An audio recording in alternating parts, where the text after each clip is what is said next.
Hi, my name is David Whaley, and I'm the creator of The First Tree. I also voice a character named Joseph. So I just wanted to introduce you to this commentary mode, tell you that you can find interesting things about how I made this game by touching the speech bubbles you see in the world. So I hope you enjoy it.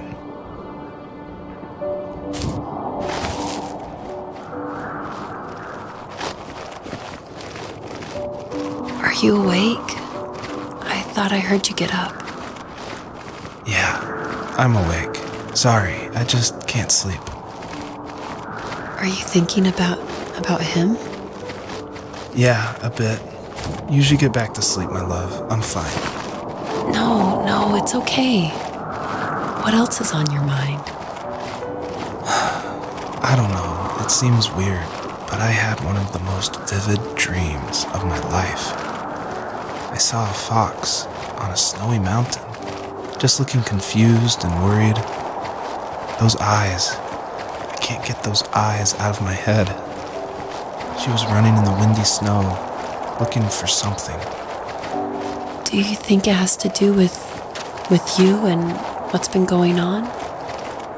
I don't know. It was just a dream, Rachel. They're not meant to make sense. A lot's happened the past couple days, that's all. Well, if you're not going to sleep anyway, you should tell me. I want to hear. All right. So, not far from her home, she followed that path to something unexpected. She couldn't stay, though. She had to find her other 2 children. So she took that path. She followed it towards something ancient. Something with answers.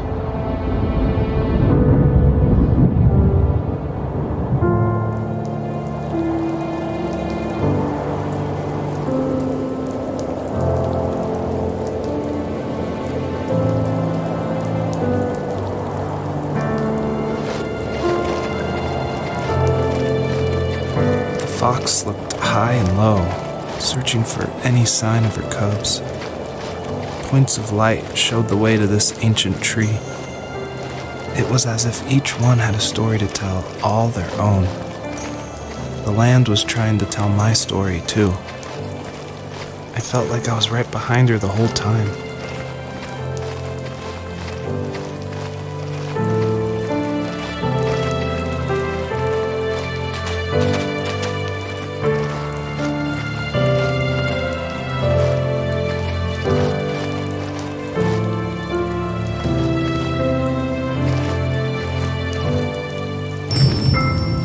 The bunnies were added because my wife, Elise, who also voices Rachel in the game, who's also helped a ton to make the game, as we were playing, she just said the world felt kind of empty and not alive enough. So I knew we needed to add some kind of life. And so the bunnies was like the first idea that came to mind. And like most of the game, I use like publicly available assets to speed up production because I was working full time along with making this game, and we just had our first baby, a little girl named Evelyn. So I was messing with this asset called Herd Sim, and at one point, like the generation script that creates variations of the sizes of the bunny. One time I got out of control and it made like this monster bunny that towered over everybody. And I shared that GIF on Imgur and Reddit, and that was a huge hit. It helped definitely gain an audience for this game. But it's hard because this game is like so serious. It's about life and death, not giant bunnies. But I knew I needed something, like a shout out to that, because it was pretty fun. So if you're able to catch all the bunnies on this map, I think there's around 13, then you'll get a special surprise. So good luck.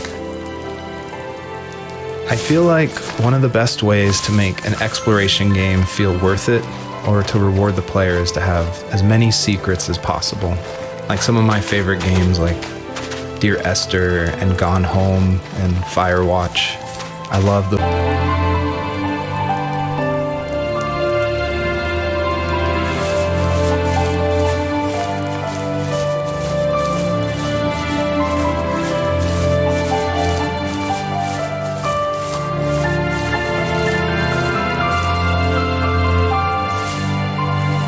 As a kid, did you ever do show and tell in your class?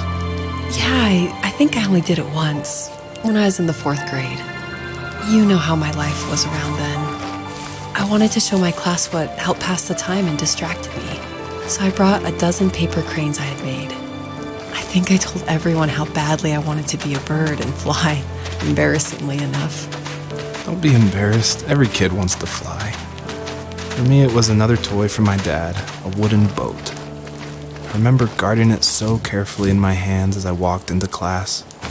When I sat down, a group of boys immediately made fun of it. They asked which trash can I found it in, or why an ugly log was my favorite toy. When I got up, I didn't even want to tell them my dad had carved it. I said it was a joke gift my friends had given me. Kids can be so cruel. Some of them are. I shouldn't have let them get to me, but it did. It's amazing we bounced back at all.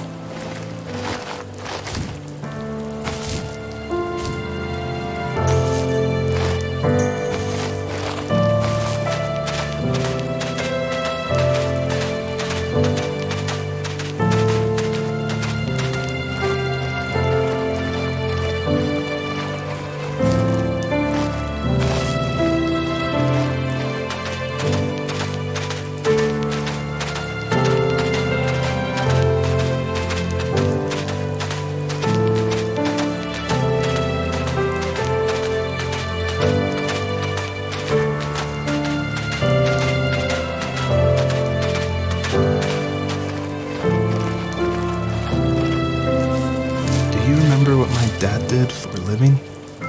Wasn't he like a lumberjack? That's one way of putting it. If wood was a canvas, then a carving knife was his paintbrush. Even after working a 50-hour week, even after his hands were more splinters than skin, he would bring home the nicest piece of Alaskan weeping cedar and make me toys. That wooden train was the first toy I can remember, and I loved it.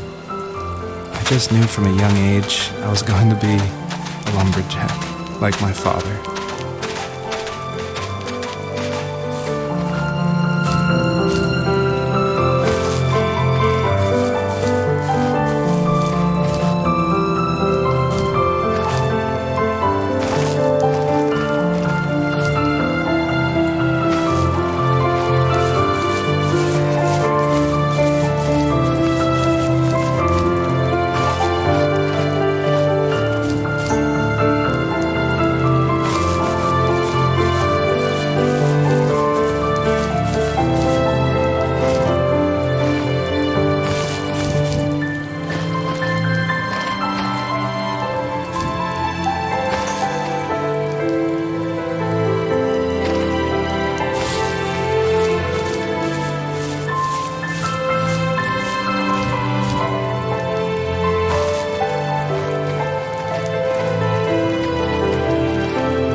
My teenage years were full of sketching, angst, and trouble. I wasn't popular or unpopular. Maybe just forgettable. I guess that gave me a sense of freedom. So I hung out with crazy kids, doing crazy things, even though I mostly just watched the chaos ensue. We did it all. Put fireworks in mailboxes, hide roadkill in people's garages, break windows at the barber shop in Anchorage. My dad was furious, but he was so busy working he couldn't do much to stop me from going out. I think being an adult means there's no one to stop you making hard decisions. He had to make a living, and he couldn't be in two places at once. Yeah, I realize that now. But at the time, I was sure he was more interested in growing his business than what was going on with me. This is the level that I showed at PAX West, which was a crazy dream come true that this hobby project was being shown next to all these amazing indie games. So I decided to show this level because it's smaller, there's like some jumping puzzles, and I thought it was a good entry into the game.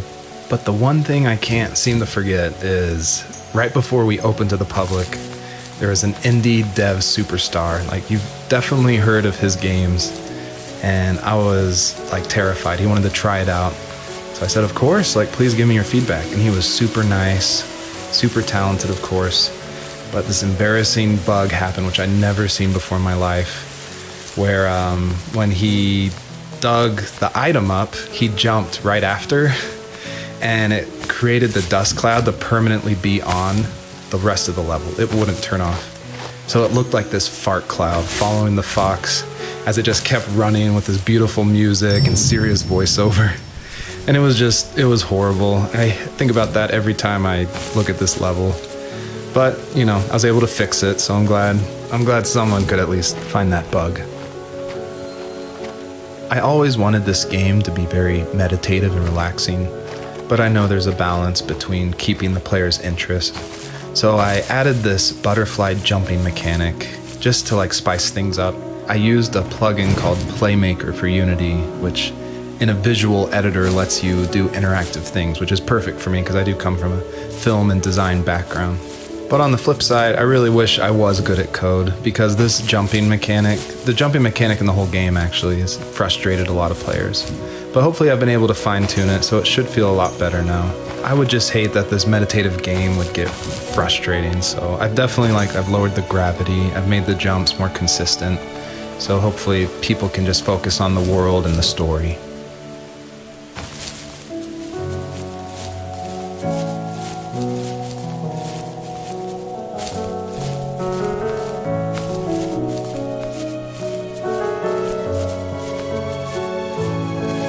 It was working another late night, and my friends were over, saying how bored they were and how they had come all the way out to my house for nothing.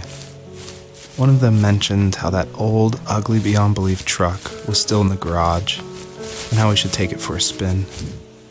I was only 15, so I kind of fought it for a while.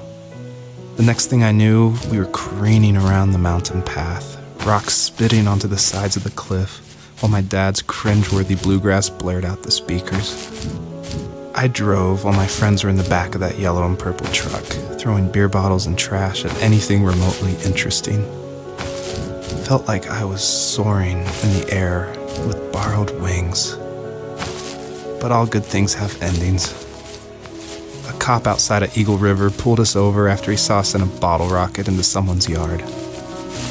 What followed was a long night of talking to disappointed adults and feeling smaller than ever.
may have noticed there's a little pond here, and believe it or not, I tried everything I could to get swimming working in this game, and I just could not do it, unfortunately.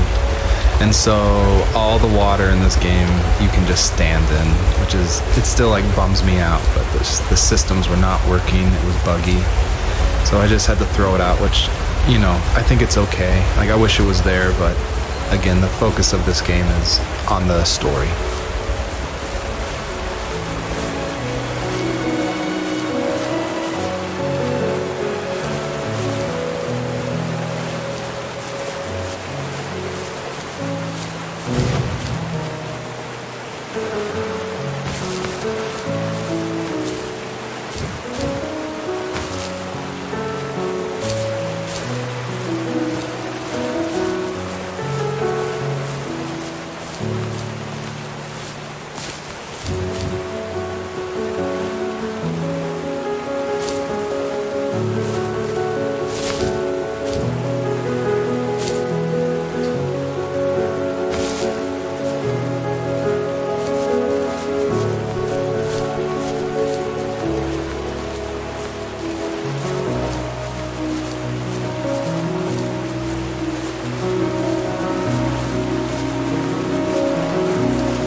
My biggest hope for the players that are playing is that they realize how similar these two parallel stories are, of this fox looking for her missing cubs and also of this son reconnecting with his father. And so I try to add little touches in the voiceover and in the environment to help draw those parallels, even if they seem totally dissimilar. A big example is the truck, for instance, that Joseph grew up with. It's purple and yellow like the butterflies for this fox. So I tried to add as many touches like that throughout the story as possible.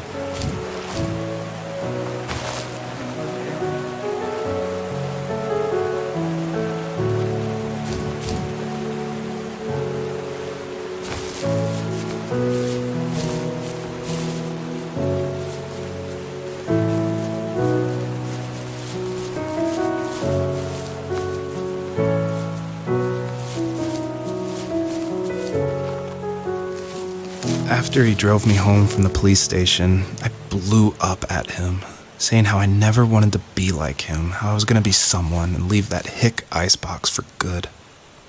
He just looked forward at the road with tired eyes. I took out that bluegrass tape from the cassette deck and chucked it out the window. In my sage teenage wisdom, I thought I had proved the ultimate point, but my dad had a different idea. He slammed the brakes, slowly bowed his head while gripping the steering wheel, and finally looked at me. All he said like it was a polite request, was, "Make this right."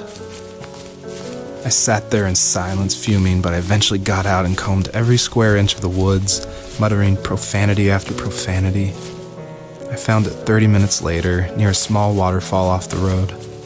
I went back to the truck, put the wet tape back in, and sure enough, it worked. We didn't speak another word to each other the rest of the night. Wow, I knew you were a crazy teenager, but It's hard to believe, isn't it? Surprises me too. It's like I didn't really know who that kid was back then. I bet my dad thought the same thing over and over. It's almost like he was saying, "Make this right," to himself, more than to me.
My friends would laugh about that night and talk about how crazy it was, and I laughed along, pretending it didn't bother me.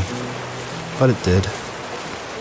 I imagined my friends growing old in the bush, unable to find that thrill in those godforsaken ice fields. It's like those mountains were a literal wall, keeping me from leaving, where all I would have to look forward to are lumber yards and evening beers.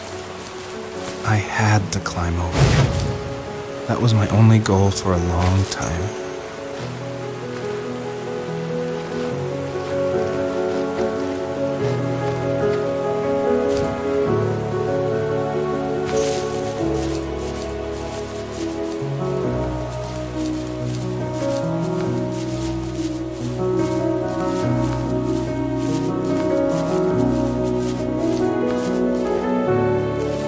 If there was some way I could take my love of drawing and turn it into a way of escape, nothing would make me happier. I wanted to create instead of tearing trees down. I wanted to move to the lower 48, not because I hated it there in Alaska, but I hated the idea of it. It's like all of that spite inside me had created this monster which followed me around my whole teenage years. I put so much energy into doing what others didn't expect of me. Why did I do that? There's one fact you're forgetting, though. If you didn't have that fire in you, we probably would have never met. You're absolutely right. Maybe the destination is all that matters in the end. But then why am I awake? Why am I seeing this fox go on her journey? And why can't I stop thinking about my dad?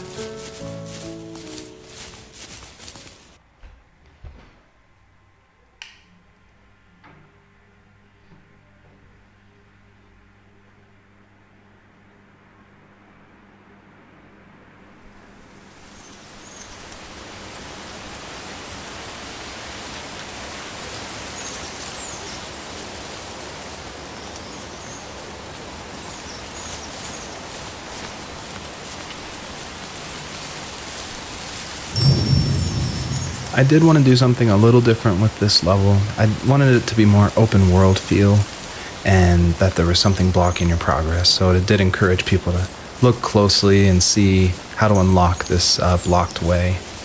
And I do like just walking around this level and listening to the beautiful music by Josh Kramer. His work really sets the mood for the whole game.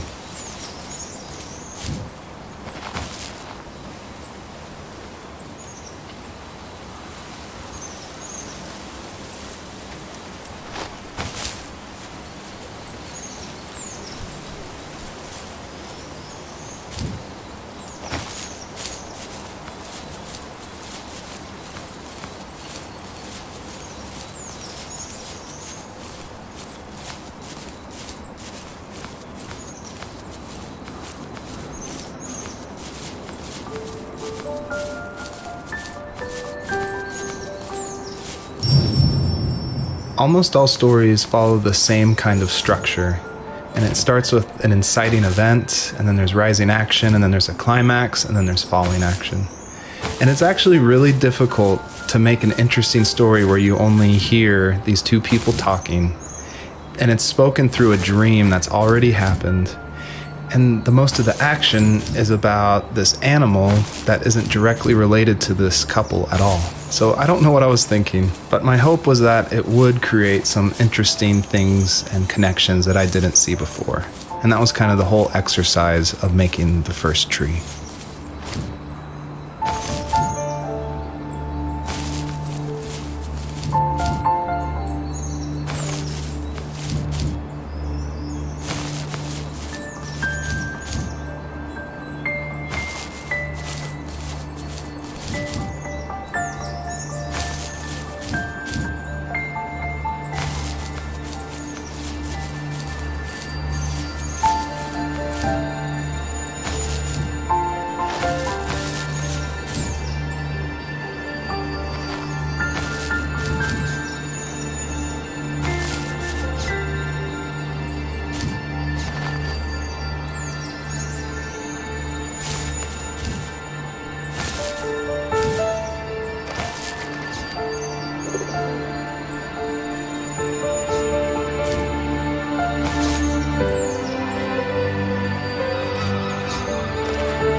On our property, there were old abandoned pieces of a shed and car long left unused. I used to ask him all the time who those people were that left all this junk, and I'm sure he got so tired of hearing it that he made up some elaborate stories how a brown bear ate them and haunted the woods afterwards. What's funny is I think it made those people seem more real. Growing up thinking they were still hanging out like they couldn't say goodbye. I used to tell my friends how I could swear I saw spirits move near the water, and that always freaked them out. I guess it didn't bother me, because the way I saw it, they were normal people with old cars and sheds, just trying to figure out how to survive and be happy in the middle of nowhere. It was a cool thought that they didn't want to leave, but I was a weird kid. Well, you had good company since those ghosts like living in a place where they were brutally devoured.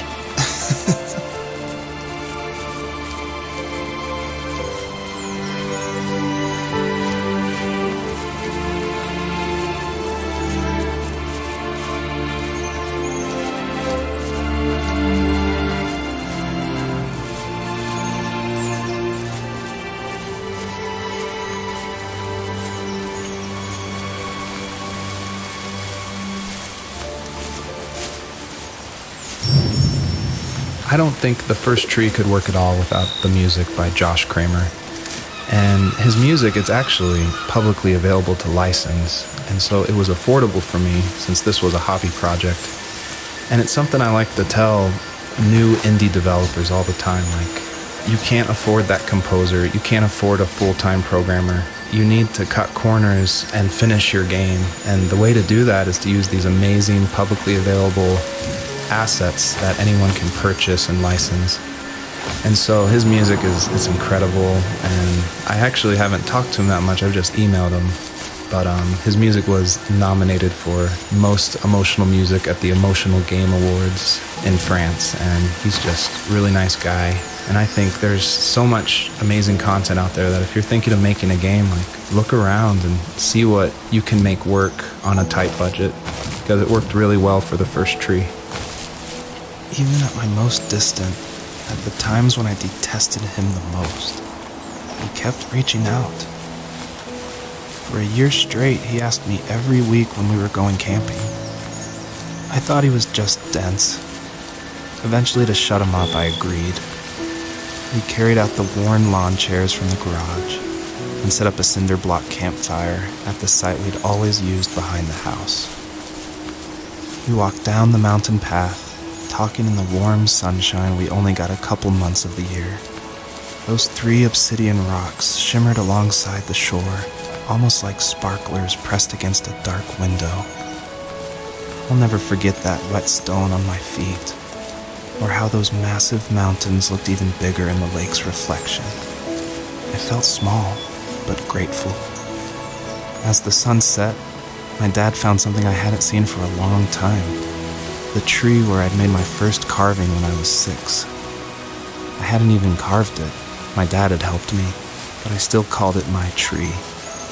Something about seeing my name there made me open up, and we talked about everything that night in that old camouflage tent. I told him how much I loved sketching and design, and how it would be a dream to study architecture in Seattle.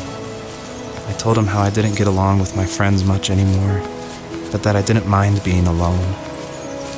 He told me he was there for me, and he joked that if all he had to do was write my name on a tree to finally get me to talk, he would have left me carved logs with novels on them in front of my room every morning. I don't know why it took me that long to realize it, but it was then I knew how much he had sacrificed for me.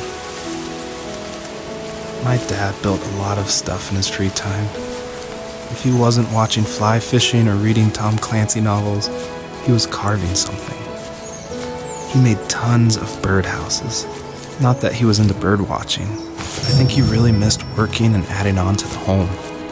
If he couldn't afford the time to build onto our own house, he would have to settle with watching birds move into their little homes. We kept an old mattress in the bed of that ugly yellow truck, so we would drive it deep into the woods and then watch the birds fly into their houses while the sun set.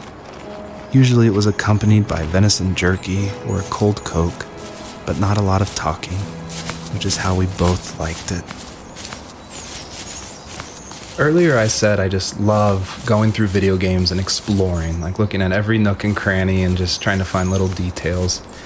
And I think that started because in middle school and high school, I would make mods for my favorite games, namely Jedi Knight, Jedi Outcast, and Far Cry. And I loved like this huge world of mod makers who would make these levels, and it'd be like the most random creative things. And I would just love exploring, usually multiplayer levels by myself. So even though I went to college for film, before that, like before high school, I was making video games and mods, and it was my favorite thing in the world. I made a ton of different levels. I made an abandoned space hotel with a dance floor and cafeteria. I made a haunted campground with cabins and tents. I made this whole city with like the first ever day-night cycle with running showers and stuff in the hotel and the apartment buildings.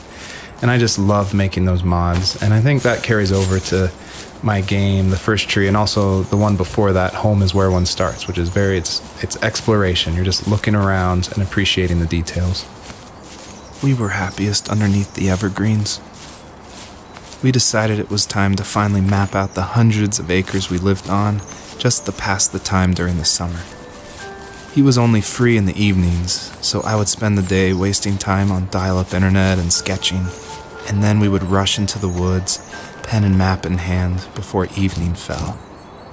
Sometimes, the aurora borealis would cast a cold green glow on the mountainside, and we would finish our route underneath a twilight sky. Sometimes I was lonely during those summer days, but there was comfort in the routine. A lot of teenagers aren't looking for the daily grind, though. There's nothing wrong with wanting to get out, to leave your childhood home. You wanted to progress, to make something of yourself. Yeah, you're right. That house. I'm sure it's the same as how I left it. Then why does it feel so different? I doubt you're the only adult to have looked back and asked that question.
The perpetrator stood nearby, unfazed, like nothing was wrong. My dad is dead, and he's never coming back, Rachel. I can tell you these stories, but I can never reminisce with him again. He can never hold a grandchild that we'll probably never be able to have. I can never talk to him again, and I'll never be able to say I'm sorry for everything. It was really important to me that the wolf in this story that takes the fox's cubs, that it wasn't explained at all. Like, it's just this entity that's in the background. And of course, it's supposed to represent something bigger than a wolf or even the fox. It's supposed to represent like the specter of death. And it comes when you least expect it. There's no justification. He's just there, always watching.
I need to go to bed.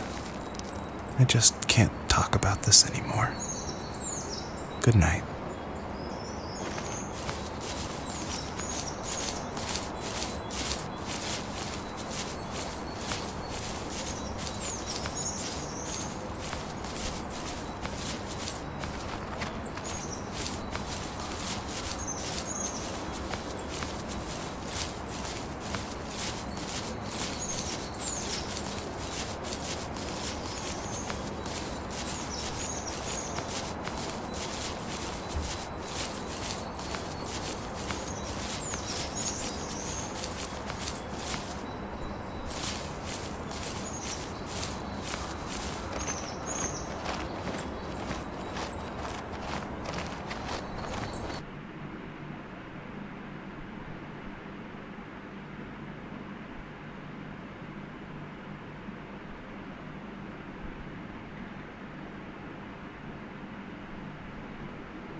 Joseph, you can't go to sleep feeling like this. I'm sorry for everything, and I know you need space, but I'm here for you. You don't need to feel so lost. Joseph, have I ever told you what my mother was like? Hello, my name is Elise Whaley, and I was the voice actress for Rachel. I'm also David's wife. So that was convenient for working together. I was actually the voice actress for his first game, Home is Where One Starts, and I guess that I did a good enough job that David wanted me back, so I did the voice acting for this one as well. David definitely coached me through it because I'm pretty inexperienced when it comes to that. Home is Where One Starts was my first time ever doing voice acting of any kind. And we watched a lot of trailers of movies we liked to get the voice right of female leads who were talking in the trailer and try to mimic that and bring that into the game so that had the right kind of feel and the right kind of atmosphere for the voice. My character actually is the same character from Home is Where One Starts. If you've played that game, you probably connected that together. And this is her probably about 15 years later, maybe 20 years later in this game. I was happy to revisit the character of Rachel. We kind of leave her in an ambiguous spot in Home is Where One Starts. It definitely ends on a hopeful note, but there's not a lot of details. And in this game, you see that she's able to move on through a lot of her issues that she had from her abusive home and be able to start her own family and start a new cycle without that abuse, which I think is really inspiring. You know what it's like not to have a mom at home. And you know how hard that made my childhood. What helped me was watching the birds in the morning before the school bus came. I thought that my mother was one of those birds, and it made me want to be free like her. My mom taught me how to fold origami cranes while she was in the hospital. So I told myself I would fold one every day until I could fly myself. I think we both have always loved animals, and for me that love started with a dog. Sometimes this Rottweiler would come up to our property line and wait at the fence for me, but only once in a while. I was sure to check every day immediately after school, and it usually ended in disappointment. I would even steal money from my passed-out dad just so I could buy these off-brand dog biscuits. Even when she did stop by, she never went beyond the fence. Why was she so scared? I think my dad was the opposite of your dad in almost every way, except he was in the military as well. He coped with alcohol of every kind. The trailer started falling apart, he got angry, and I withdrew. More and more I became the weird, quiet kid who made lots of origami birds and carried dog biscuits around. I think we were pretty similar when it came to being the weird kids. And that same sincerity in college was one of the reasons I was so drawn to you. Life got worse and worse, and at one point, I really didn't think I could survive another day with my soul still intact. I had no real friends, let alone neighbors, since we lived in the middle of nowhere. I should have talked to my teacher, but I was scared what he would do if he found out. As I waited for the school bus one morning, I walked around until I found something in an abandoned shed. Something I can't put into words. So we're talking about Home is Where One Starts a lot. So if you haven't played that game, maybe this doesn't make as much sense, or maybe this is a little plug that you should go play it. But in that game, it actually features one of my artworks. I work as an artist and paper cutting, actually. And David used one of my artworks as a graffitied stencil in Home is Where One Starts that's against the wall of this shack. And it actually shows up again in the first tree, just a fragment of it. The first tree, the title actually comes from one of my artworks that I made back in 2015, I want to say. And I made this artwork while I was pregnant with our first child. And it had a lot of meaning for me, and David actually helped me come up with the title. And he asked it because I was really struggling. I was like, I have no idea what to call this. And I always go to David for title ideas and to bounce ideas off of him. And that's like the only way I can ever come up with a title is by talking with him. So we were talking back and forth and looking at this artwork, and he said, well, what kind of like movies or shows were you watching while you're making the artwork? Because my work's pretty tedious, so sometimes I'll watch a show or do some Netflix binging while I'm creating it. And I was like, oh, I actually watched Tree of Life a ton.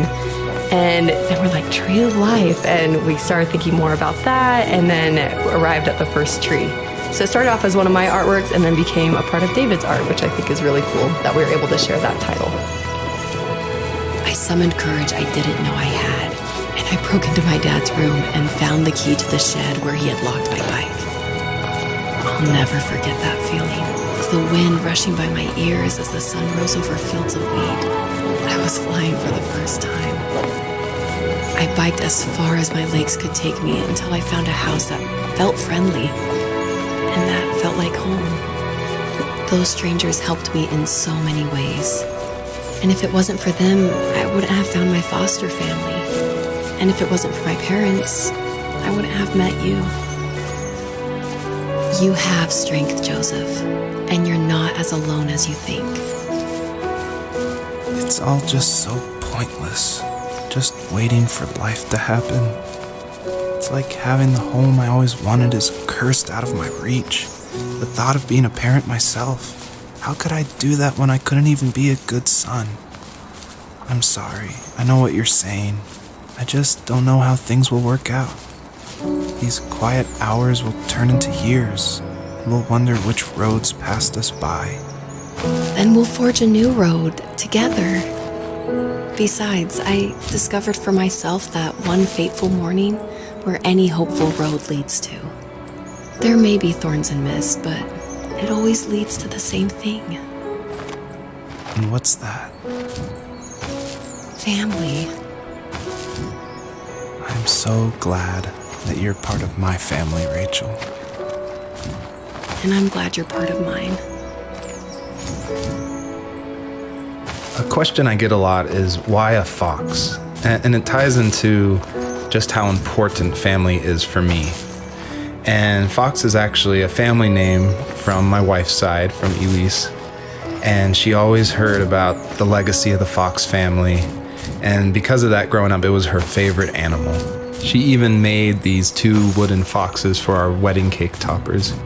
So I thought it would be cool to have that animal in the game while these 2 people are having this conversation in the middle of the night.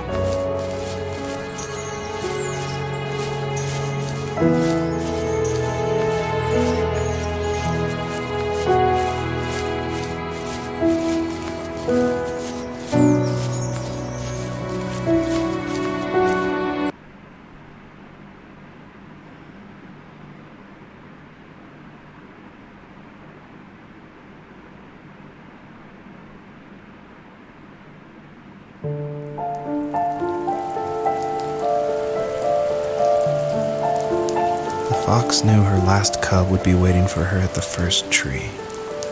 She was almost there. The rain cascaded onto the Jade Valley where the entrance to the tree was. Life was protected there, because that's where life began. It was now only a mother and a daughter left. Items from my life still dotted the ground as she moved closer to her destination and destiny.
Usually what catches people's attention of the first tree is the visuals, of course.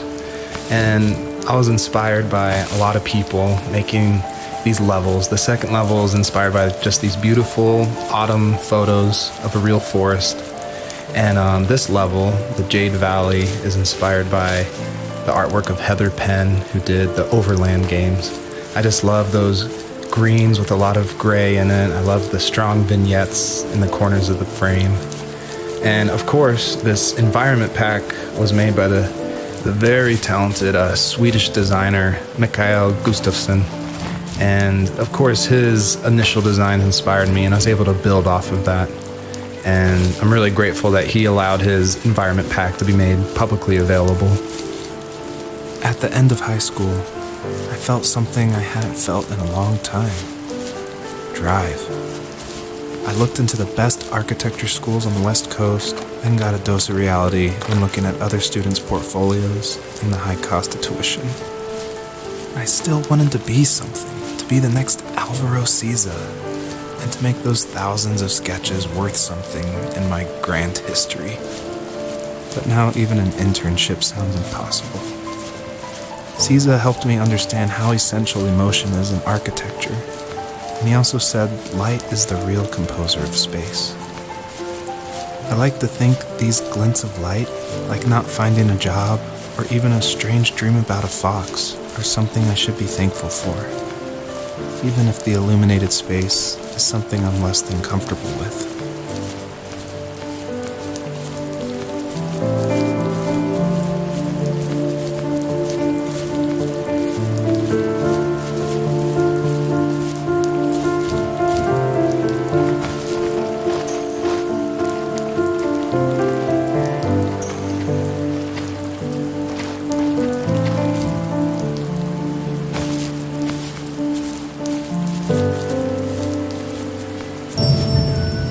By now, you've probably caught on to some of the themes I love to explore in these stories. And the big one is of this tree, the first tree on Earth. And a lot of people have asked me, what does that mean? Why a tree?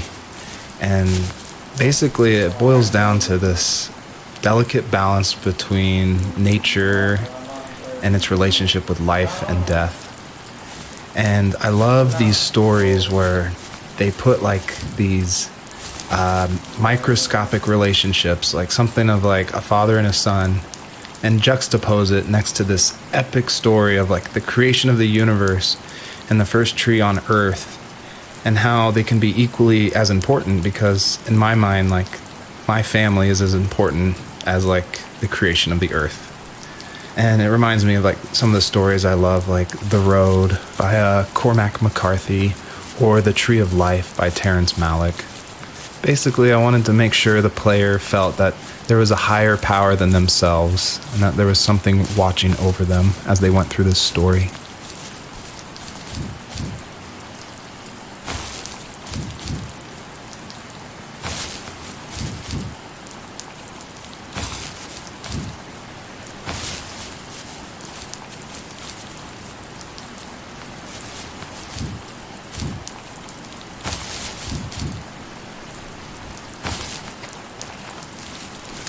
My dad was super supportive with my college plans.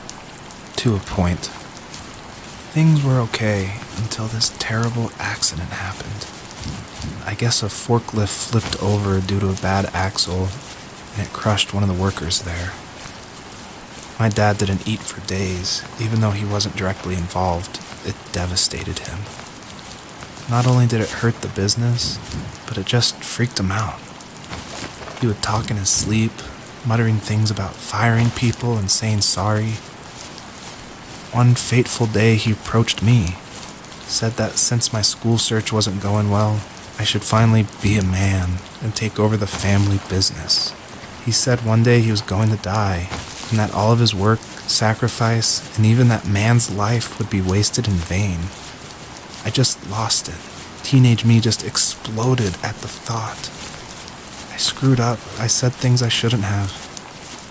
He was having a crisis, and I pretty much spit in his face.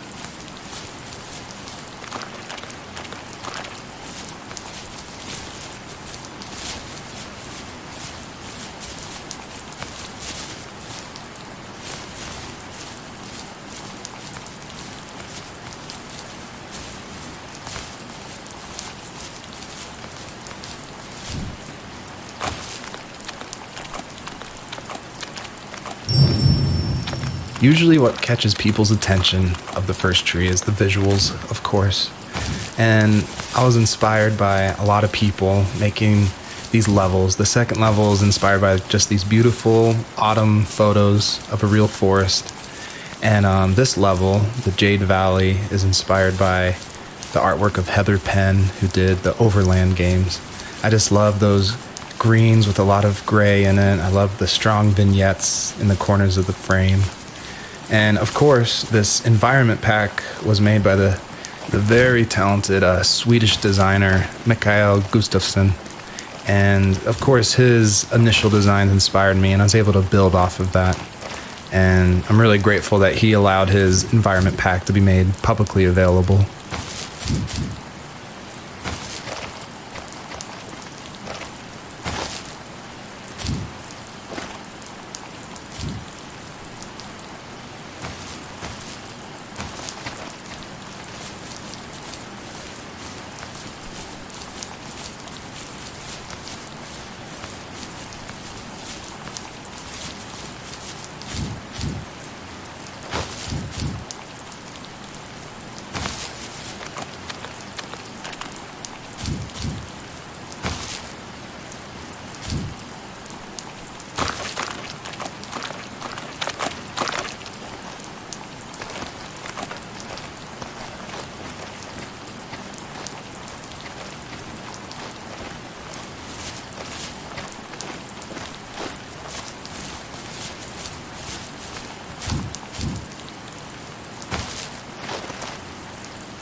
Was that the last time you talked to him? No, I called on holidays, and he would call on my birthday. I guess we acted like nothing ever happened, which was stupid. Didn't want to ask about his lumberyard, and I'm sure he didn't want to ask about my job search. I never went back and visited. I think the last conversation we had was about what movies we had seen and what exactly a best boy is in the credits. I thought he would be here so much longer.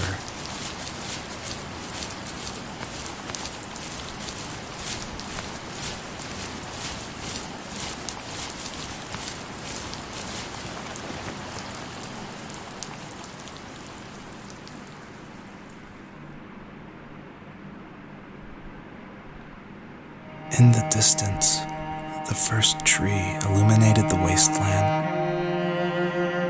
She couldn't go home anymore. She did the only thing she was capable of: moving forward. My dad died alone in the middle of the wilderness. I should have been talking to him more. I should have done a lot of things differently. If the first tree on earth brought life with it, if it taught the birds to sing and fly and showed saplings how to grow, what could it do for us?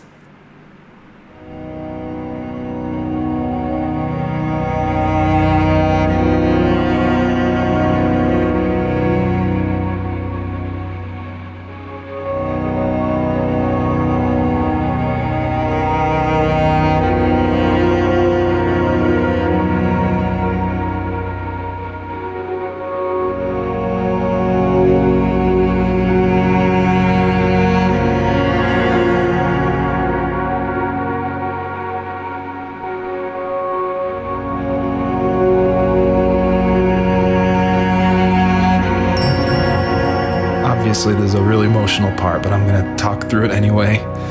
A lot of people correctly identify that Journey was like a huge inspiration for the first tree. And this part, it is like a callback to that part where you're climbing up the mountain with your friend you don't know, and it just gets snowier and snowier, and you just keep going, and then eventually you collapse. And that part, that made a huge impact on me. And I don't even own a PlayStation 3 or 4. I rented a PlayStation from like a rent-a-center right after completing Home is Where One Starts, just because I'd heard so much about it. And everyone was right. It was a very impactful game, and it definitely inspired the first tree. There was a letter I received yesterday from a name I didn't recognize, with a quote I can't stop thinking about. Death is not the opposite of life, but a part of it. More and more, I'm realizing one important truth. Each of us have our own journey to the first tree. But sometimes I'm not sure I'm ready to take that first step. You already have my love.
idea.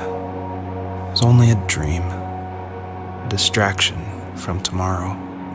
I don't think dreams normally bring back to memory so many important feelings. Maybe it was just a dream, but it was also a gift. Yeah, I suppose.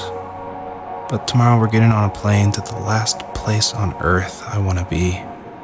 The only person that would have made the trip worth it is gone.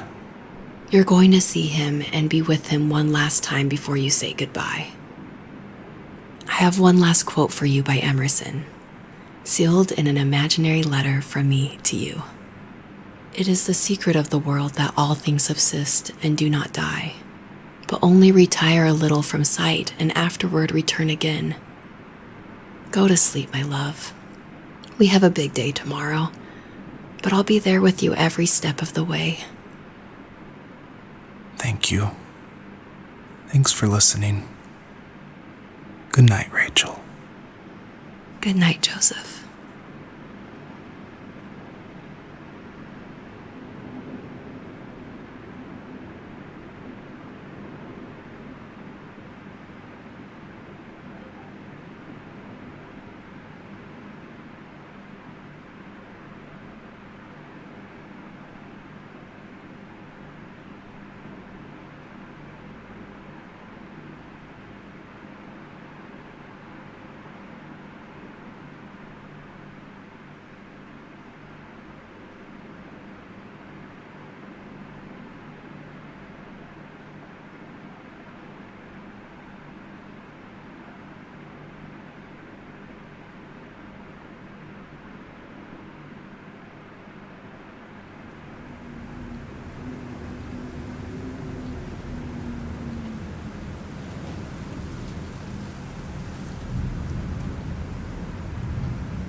You're probably thinking, what is going on?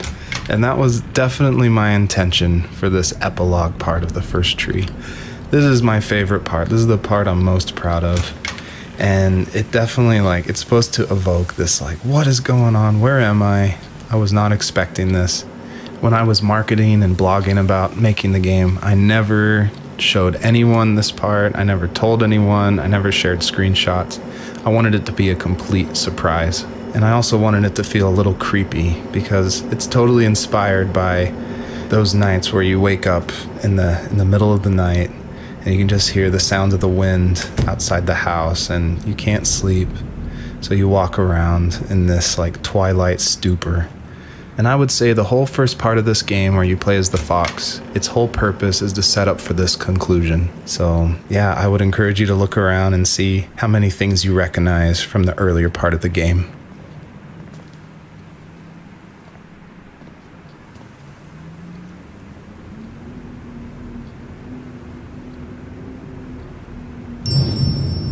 You're probably thinking, what is going on? And that was definitely my intention for this epilogue part of the first tree. This is my favorite part. This is the part I'm most proud of. And it definitely, it's supposed to evoke this, what is going on? Where am I? I was not expecting this. When I was marketing and blogging about making the game, I never showed anyone this part. I never told anyone. I never shared screenshots. I wanted it to be a complete surprise. And I also wanted it to feel a little creepy because it's totally inspired by those nights where you wake up in the middle of the night and you can just hear the sound of the wind outside the house and you can't sleep. So you walk around in this like twilight stupor. And I would say the whole first part of this game where you play as the fox, its whole purpose is to set up for this conclusion. So yeah, I would encourage you to look around and see how many things you recognize from the earlier part of the game. I tried hard to foreshadow this epilogue just because I wanted it to be a surprise, but I didn't want it to feel too out of place that it would be humorous. And so Joseph, earlier in the game, he would say things like, I felt like I was right behind the fox the whole time. In my mind, the camera perspective acts as a metaphor for who the player is, what they're seeing, if the camera represents Joseph, or just like that video game trope of having the camera follow you. I guess the big question I wanted the player to ask themselves, is this a dream as well? And if so, does that even matter?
എങ്ങോട്ടാ പോണ്ടെന്ന് പറഞ്ഞു.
hell?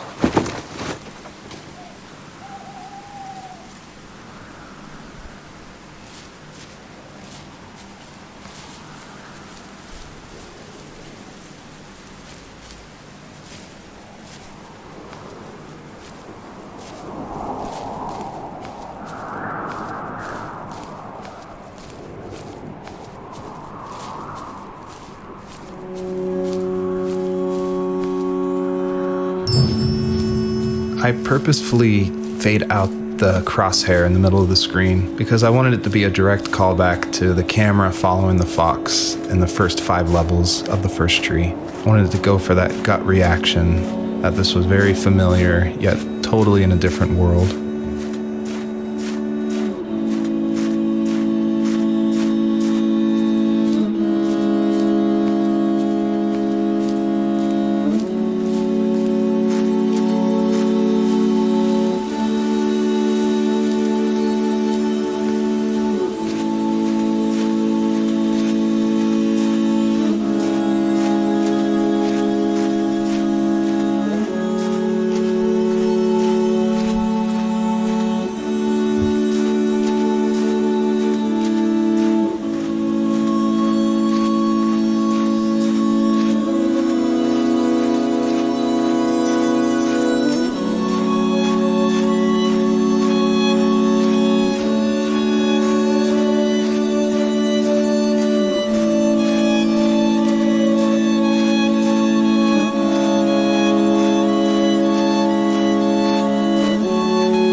Thank you for making it to the end of my game, and I hope you enjoy the personalized message that is featured on the trunk of this tree. It's a message submitted by another player that's retrieved from a database, and it's retrieved at random. And I did this because I wanted people, even if they feel alone through trials of death, that there is a community, an invisible community supporting each other. So thanks for playing.